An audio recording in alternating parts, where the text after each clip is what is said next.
Hey guys, Richard at Ryden's Room here, doing another video. This is my fourth video today, although these have been obviously uploaded a bit separately. This is really just for my episode 3 Blu-ray review. Again, like I've been doing for the last few, well, I've been doing the last few years, but watching like random films each day. I'm sorry about the terrible reflection. Needs better lamp shading and lighting here. But yeah, getting much like I got Attack of the Clones and Phantom Menace recently. I just picked the Star Wars film out of the hat of all the others, Resident Evil, that Spy from a few years ago, which was on put to Disney Plus recently, a few other ones, and yeah, just got to episode 3, which is great because my favourite prequel by a long way, and it's still one of my favourites overall. And reading all the EU books out of the OT, it's always nice having everything that ties into it. So yeah, this is a review for Revenge of the Sith. So yeah, first of all, spoilers for pretty much the entire Lucas era stuff. Might mention Clone Wars. I'll avoid any OT EU stuff, really just the films. One other thing, currently reading Star by Star, which is of course the EU New Jedi Order series, about 25 years after the film's end, which is pretty cool, but that would be all done in another time. So yeah, first of all, I still remember back in 2005 at uni, age 19, and god, the hype for this was amazing. Probably the equivalent of, well, if internet existed in 1983, or even when Phantom Menace came out, that was massively hyped because, yeah, it's well known Phantom Menace, Attack of the Clones didn't have the best reception and aren't quite the best films. Good films. I get what everyone involved is going for, but let's be honest, they are good, but they're not at like Empire Strikes Back level. But yeah, I enjoyed them. But yeah, Revenge of the Sith was a big one. All the things that have been set up in Phantom Menace and Attack of the Clones had to all pay off. It obviously has to tie into everything in the OT, and it did it. Yeah, there are still some major problems. Padme's death is just insane. She loses the will to live unless the medical droid's diagnosis was wrong. How can you lose the will to live when you've just had children? That doesn't make sense.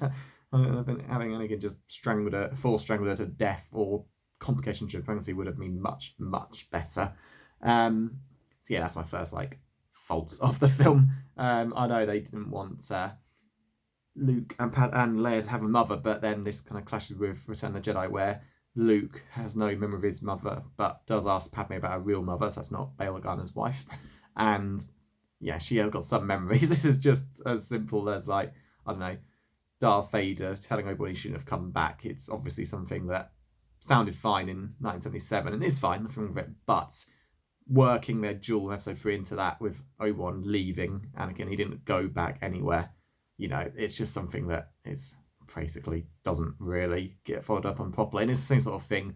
It couldn't have been too hard to have had Padme survive. I get why George Lucas had her die in there, and of course it's a perfect kick in the teeth to Anakin. He did everything he did because he's convinced it was for her, and yep, he didn't drive away. He actually killed her himself. It's the perfect thing. And it's also the perfect cruelty of the Sith as well. So it worked. Yeah, it makes sense to have that decision, but it does kind of clash with Leia having actual memories of her birth mother, not her true mother, but Bail's wife. But yeah, back to the hype for this film. It was great. Obviously, everything had to tie into the trilogy. You got the clones become stormtroopers, or I forget, rebranded or whatever. The Jedi all are gone with just a few survivors. Obi-Wan has to end up on Tatooine with Luke, Leia on Alderaan with Bail and Organa, and of course Yoda on Dagobah as well. Palpatine has to be completely in charge. Vader has to be in the Darth Vader suit. It can't just be Anakin. Without his injury, it was obvious there's going to be a duel between him and Obi-Wan at some point, even without reading books and stuff. It's pretty clear that the reason Vader hates Obi-Wan so much is because he's the reason why he looks like he does. And all that had to happen, and yeah, it delivered. And yeah, the hype was great. So got the book. It's just a Zelda amiibo, came out the year later. So well, the game did, but yeah.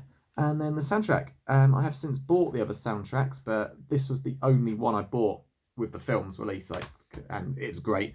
Battle of the Heroes is superb. It's absolutely amazing that it's coming back. Spoiler for the for the Kenobi trailer. Battle of the Heroes is in there. Same with Duel of the Fates, which is great. And the other ones I'd love to hear is, of course, looking at Anakin's betrayal there. But basically, the Order 66 music, it's absolutely perfect. It's just so sad, and just the atmosphere, and especially when you watch the film and you know what's happening, it reminds me of FF10's ending, the music I just see it in my head, everything that happens with each bit of the music. And it's kind of the same with this. You can start with Obi-Wan, Ki-Adi-Mundi, the other Jedi, it's all going or ending with Yoda, and you just know what's happening based just on the music. Other ones I'd love to hear remix in some way would be Immolations seem to be quite good. I mean, it's bound to be like in the Kobe show, like Vader like remembering his failures, and yeah, there's every chance that could come back in some way. But yeah, all this stuff is great. Battle of Heroes works perfectly, goes so nicely alongside Duel of Fates, and seeing that come back in Yoda Palpatine was absolutely brilliant too. Bought that. Probably, I can't remember when it came out. Probably straight away. Of course, there was Lego Star Wars, which came out a few weeks before the film. The Episode 3 official game. I really should have stayed away from those. I mean, I know I rented the Lego Star Wars game, but I really should just wait a couple of weeks, or just solely played episodes 1 and 2, and then returned it. Then when I inevitably buying the game, bought it for episode 3. But what can you do? There's so much hype. Yeah, there's spoilers in there, but a lot of those spoilers were leaks. You know, I was anything done like Padme falls down a load of stairs or anything like that. But everyone knew about General Grievous, and they had basically leaked him and Obi-Wan fighting each other, so it's obvious what's going to happen. But I got no regrets. For us, when you're so hyped, you sort of want more and more. Reminds me of a guy called Super Shadow who had a very fraudulent website for the Star Wars rumours, but it was still fun to read it and see what stuff people were coming up with. Yeah, it was entertaining. But plenty of action figures as well. It's just I just can't imagine Star Wars ever being that big again. I mean, I'm not a big fan of the Disney trilogy. Everyone knows me knows that, but as good as the Kenobi show could be, as good as Mandalorian has been, the damage is done. Once films fall apart, a lot of fans don't come back. And to me, the Obi-Wan show, it's dependent on one big thing happening. Let's say two big things happening. Obi-Wan and Vader fighting for real, no. And Vader actually being on Tatooine as well, no. Those two things happen, could be done. And I'm sure there's a lot of people who have got the same sort of thing going with this Kenobi or stuff before, but won't come back to films. And yeah, but hype for episode 3. Probably, again, with Force Awakens, but if you look back at all the toys and that, there's not that much creativity. I mean, just look at the Utapau people in episode 3, the really tall guys. That one of the leader kind of looks like the Grand Inquisitor from Rebels and the Fallen Order, and then the Kenobi trailer as well. So yeah, it's they had great new designs then, and it's just not like that anymore. And I just don't think we'll get that level of hype. I mean, Revenge of the Sith was an amazing film, but obviously it's not like the greatest film ever made. But that doesn't really matter. It's just the experience, being there in May 2005, seeing it with my friends. It was a great experience, and I just can't see Star Wars ever putting it off again unless they magically completely fix everything that's wrong or just make a perfect product. So yeah, no, that was a huge part of my love for this film, just being there at the time. Yeah, onto the things I absolutely loved. Opening battle, the space battle's absolutely perfect. It's just the way the ships are moving around. I'd have loved that to go on a bit longer. It could be the best one ever, but that's kind of the issue with episode 3. A lot of it's quite rushed. They fly through it really quickly. It's the same sort of length as the others, but it could be in 2.5 hours or more easily. But oh well. Yeah, space battle. Dooku's off a bit too early, but again, what are you going to do? They've kind of got to get rid of him to have Anakin swim on. Yeah, Anakin cutting his head off is pretty cool. Palpatine, of course, do it. It's again, some of the stuff Anakin does seem a bit quick, but you got to remember, Anakin is not like other Jedi. He sees things a bit differently. He's had Palpatine convincing him the bad things are the right things for years, pushing at his ego, all that stuff. So no, it's fine. It's only really Order 66 how willing Anakin is. Yeah, he doesn't want to do the things he's doing. You can see he makes the decision to save Palpatine no matter what. There's tears in his eyes in the Jedi Council chamber, but yeah, because some Star Wars things have had Jedi children being taken prisoner just turned to dark side slaves. What he does in the Jedi council room, it just never felt completely right. Yeah. Oh, well, otherwise, yeah, it's still. I liked it. Anakin basically makes a deal with the devil. It absolutely costs him his soul. This is the episode 3 book that I have got. I had this book in hardback originally, a few years ago. Back in 2005, but like a lot of the books, barring Darth Plagueis, I got rid of it. But last year I was buying all my Star Wars books again. That is, of course, the shelf filled with them. So yeah, I had to get this again. This Dark Lord and Lamp Thief are a great trilogy, and I'm looking forward to the new Jedi Order series when Matthew Stover, his book Traitor, just because he's such a good author. Same for Shatterpoint and Mace Windu. His Mace Windu chapter is absolutely superb, and I'm looking for it. But yeah, this guy's just a great author. But yes, ultimately, the part I love most about Anakin's arc is ultimately the ending. He absolutely gets what he deserves. Trying to find a good passage from this book to quickly read. There's just so much. I massively recommend this book. I'd hope, much like Kenobi, it's quite cheap online. I got this not for much on Amazon, so don't recommend it. Here we go. The bit when Anakin finds out that he's killed Padme. So yeah, Anakin's grappling with this dragon inside him throughout the whole book. This book's superb. It's got so much internal monologue. Anakin struggles. Darth Sidious gets his own passage as well, which are great. But yeah, here we go. And there is one blazing moment in which you finally understand that there was no dragon, that there was no Vader, that there was only you, only Anakin Skywalker, that it was all you, is you, only you. You did it. You killed her. You killed her because finally, when you could have saved her, when you could have gone away with her, when you could have been thinking about her, you are thinking about yourself. It is in this blazing moment that you finally understand the trap of the dark side, the final cruelty of the Sith, because now yourself is all you will ever have. And you rage and scream and reach through the Force to crush the shadow who has destroyed you, but you are so far less now than what you were. You are more than half machine. You are like a painter gone blind, a composer gone deaf. You can remember where the power was, but the power you can touch is only a memory. And so, with all your world-destroying fury, it is only droids around you that implode, and equipment and the table on which you are strapped shatters. And in the end, you cannot touch the shadow. In the end, you do not even want to.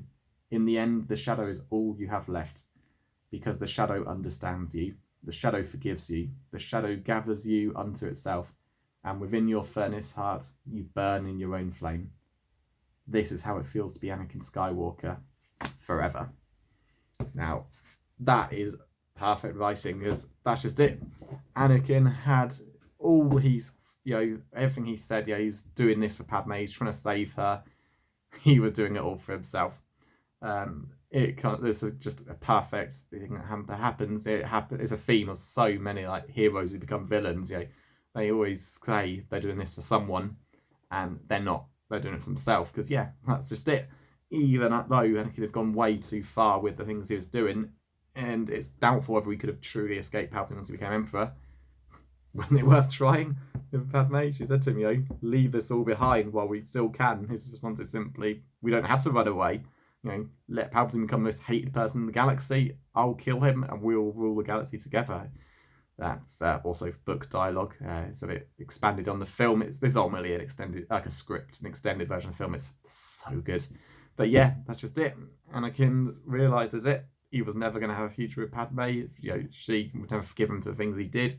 And now he's alone. All he has is the shadow. And as the next book, I'll do a brief spoiler from it, Dark Lord, The Rise of Darth Vader. This is obviously superb story as well. Again, another 107 hardback that don't anymore.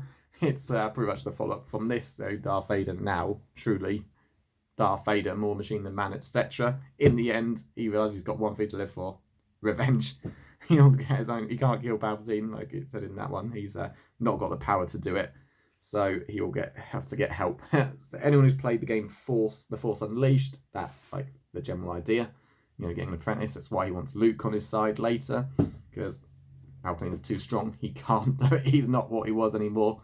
And revenge is all he has to live for. Revenge against Palpatine for getting him, luring into the dark side, knowing he cost him everything. Revenge against Obi-Wan for putting him in the Darth Vader suit and proving that Obi-Wan was more powerful. It's absolutely great. All these books massively recommended. And last of all, this is kind of Revenge of the Sith. It's part 2. This is part 1. Labyrinth of Evil. I think it introduces General Grievous, or at least unlike the Clone Wars show, the Jedi are more aware of him. Great first story. So absolutely recommend these 3 to go, especially want them Anakin, Darth Vader story. But it's obviously great. So back to that ultimately, I love Anakin's arc. He makes the deal with the devil, knowing what it'll cost him, but his fear of loss just drives him to do the stupidest thing imaginable. He just seemingly forgets how the Sith operate, and he becomes convinced he can do anything. Like Yoda says to Luke, don't underestimate the Emperor's power. That's what Anakin did. He just thought he could join the dark side and be a good person, and he couldn't. It doesn't work like that. So definitely recommend these books. But the rest of the film, absolutely superb. You've got Obi-Wan and Anakin's relationship is absolutely great. Acting from everyone is superb. You really feel that they're much closer now. They're not like a bad father-son team. They're much more of a brotherly best friend duo. So yeah, they're pretty good together. Palpatine's, Ian McDiarmid, as he's superb, when he's like the kind man, and then of course the monster he is, and then when he's fully engrossed in the dark side. And yeah, great duels. I love the Mace Windu fight. It's not like the blur you'd expect it to be, but it's like, no, just I'll describe the way the attacks come. It's quite sudden, unpredictable attacks, and it works really well. And yeah, there's no doubt Mace Windu legitimately beats Palpatine in the lightsaber duel. Of course, the whole Palpatine pretending to be injured and afraid. He's the one casting the lightning at Mace Windu, and he's acting like he's defending himself is a bit insane.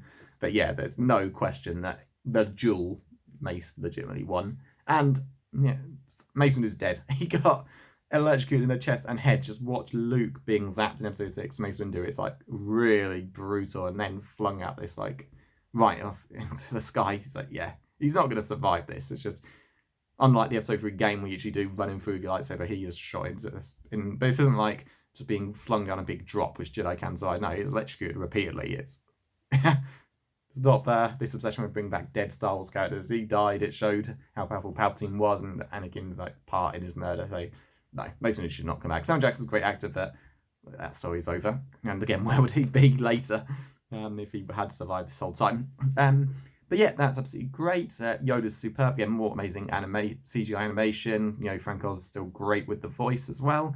And yep, his duel against Palpatine is equally awesome. Like, yeah, great figures. Not just the lightsaber duel, it's actually like the Force powers, like how powerful these two are. Hurling Senate pods at each other, the Force lightning Yoda able to like absorb, throw it back, etc. It's absolutely great stuff. And I've always believed that Yoda left with his lightsaber, because the spot he falls down at the bottom after the duel ends, his lightsaber is sort of just out of shot slightly, but you can see part of it. So yeah, he took it with him. Yeah, other bits, obviously love that thing. And Christopher Lee's obviously superb as usual. Dooku's gone far too soon, but it can be helped really. Else we got? Obviously I remember everything about this film, just the bits to talk about. There's things that we've gone like about the whole thing. Great new planet. So Utapau's absolutely amazing.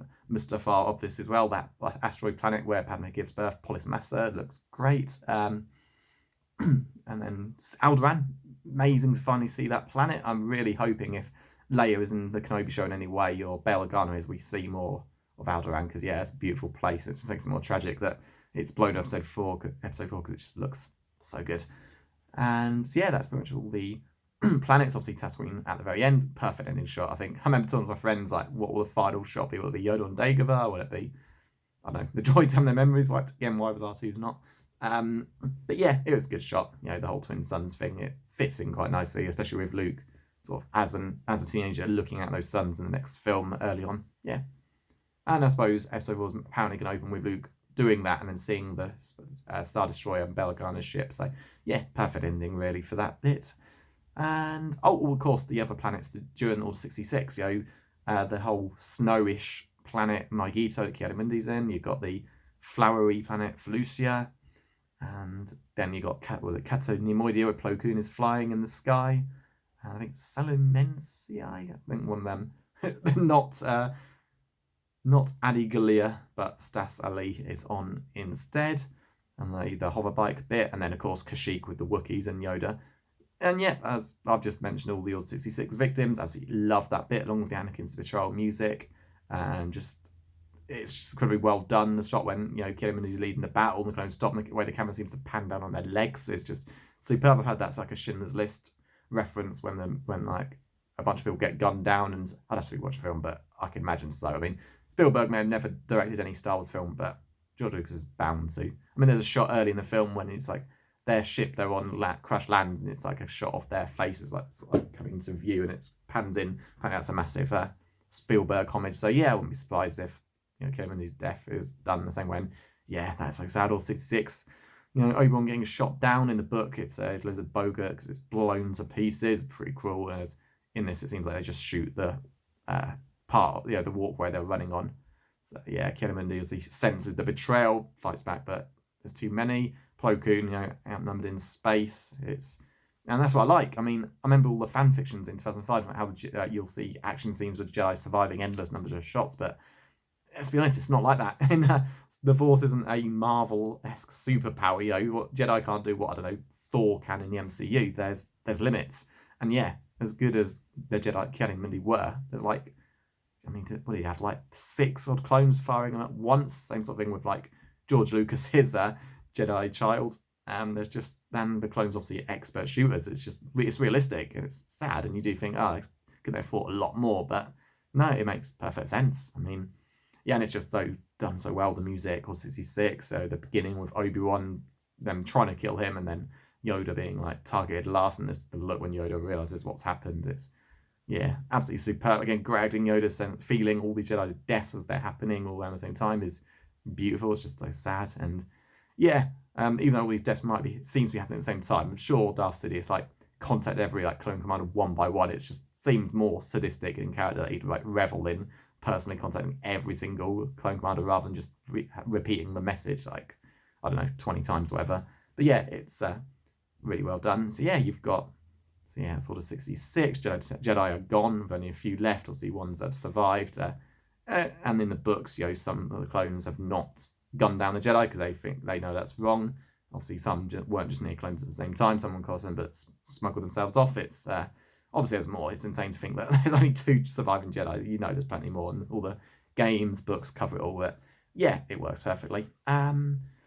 And of course, you've got, Padme realizing what Anakin has done. Obi-Wan tells her, and then their duel was just absolutely superb. And then combining it with the Darth Sidious duel works really well. Not even mention the General Grievous one. It's alright. It's just I'm watching a non-Force user actually fight a really good one, and watching the battle turn into like a punch up after their chase sequence is great. And yeah, so uncivilized. Great stuff. Again, if you feel like not enough General Grievous, absolutely recommend Labyrinth of Evil. Oh, and original Clone Wars. General Grievous is perfect in that. He's genuinely terrifying. Yeah, no issues there. So yeah, of course, the big 2, Yoda v Palpatine and Anakin v Obi-Wan. Absolutely superb. Obviously, Yoda and Palpatine are a different level completely. They duel each other for one, and it's like force powers, lightning. Palpatine like literally destroying the Senate is absolutely great because he don't care about democracy one bit.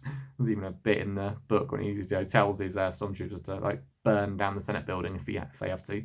So yeah, that was a great fight. And of course, before that, in the Mace Windu fight, watching Palpatine's face transforming like into how he looks now, I don't know, it's always been a strange one. I mean, they kind of seem like they changed the rules a lot. Originally, it was, again, this is based on random books over the time. Originally, it's just live it clearly based on the OT, living with such dark side power for years gradually wrecks your body, or in case of Darth Maul just being with it from birth is just going to wreck your appearance instantly. Here how his eyes are bright yellow. And then it became a case of just like uncontrolled bursts of power with like, you're not holding back whatsoever, do it to you. And then in episode 3, and then backed up in the Darth Plagueis book as well, it's just launching like dark side attack and having it thrown back at you kind of brings out your like true appearance. So yeah, I don't mind. It had to happen, but no, it's fun watching like Palpatine as like how he looks in the OT fighting Yoda. Yeah, probably a lot easier for CGI work, especially as he's hooded as well. And then you got Anakin Obi-Wan, which is the big battle. Again, absolutely superb. Like the sheer work that Ewan and Hayden did is incredible. It really, really shows. And I love that both lightsabers are blue. I mean, yeah, Anakin's red would not stand out well against all the fiery backgrounds. There'd be some shots where it'd be fine, but I think it works much better blue. Plus, it's something different. We've never had blue v blue before, just blue v red. It's obviously the original duel, but then you've had blue v red, green v red, blue and green v red, or double red in Phantom Menace's case. Yeah, just blue v blue is pretty cool. Plus, when actually swinging around, it just kind of gives a more prettier look. And yeah, it just looks absolutely superb. You can just see how much work they did. And this is my issue with Disney Trilogy. Did they even have Nick Gillard, someone coordinating these fights? Because they kind of suck. I mean, Rey's a total beginner. It's just kind of like just blindly hacking around. And then you got Kylo Ren, who's like meant to be extremely powerful, trained in like the Force by the good and the bad side for years. And he's just, I don't know, it's kind of like if General Grievous just blindly swung his lightsabers around, but somehow sense where the other attacks coming, it's not good. But yeah, they do such a great job, and yeah, it was absolutely perfectly done. And it's just great, the emotion going through all the different places. Like you got like the room full of corpses of all the Separatist leaders that Anakin took care of. He was their prize. Didn't they find him handsome? They wanted a handsome reward. So, I totally messed that up. But yeah, again, read the book. It's great rather than just being about brutal mass murder. It's like he's making these like jokes like a dark Spider-Man.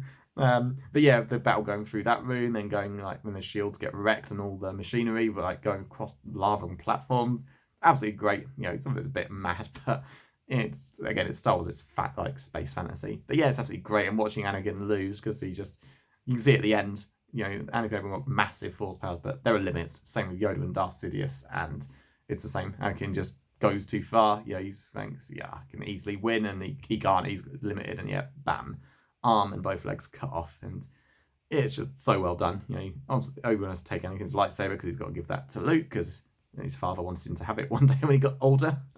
But yeah, so he does that. Anakin's just in agony, arm and legs off, eyes yellow, filled with hatred, but can't do anything because he has way too much pain. Then of course his body burns up. It's pretty devastating stuff. Obi-Wan's just heartbroken, and it just works so well. Yeah, and then you get to the ending where everyone is where they are in the OT, and yeah, it's really, really good. And again, of a book, especially with the Kenobi show on the way, definitely recommend watching this. I only read this last year. It's absolutely superb. Naturally, Obi-Wan was not in a good place just a few months after, maybe in a few weeks after the film ends. And yeah, I'm sure Kenobi will do justice to that. It's just the whole Darth Vader thing I'm not looking forward to. But in terms of his state of mind, it's going to be great. And yeah, can't argue with this book or any of these three, to be honest. But yeah, that's it. Absolutely love Revenge of the Sith. Sorry this review took so long. It's just there's so much to talk about in here.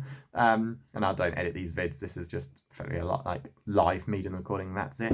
But yeah, I enjoyed it. And I'll have the next one up soon whenever we pull episode 4, Rogue One out of the hat. Because yeah, Rogue One to me is the only one in the Disney era really worth watching again. It's just the guys who did that cared. You know, they got what makes Star Wars so great, and they absolutely nailed it. So yeah, Rogue One will be next, but I don't know when it'll be. Again, it's just 2 films a week, although we did more this week just because I'm between jobs till Monday. But yeah, so we're still going. Tomorrow's Resident Evil. I don't like the series enough to bother with reviews for those. It's just no point. I'm not that big a fan of the games.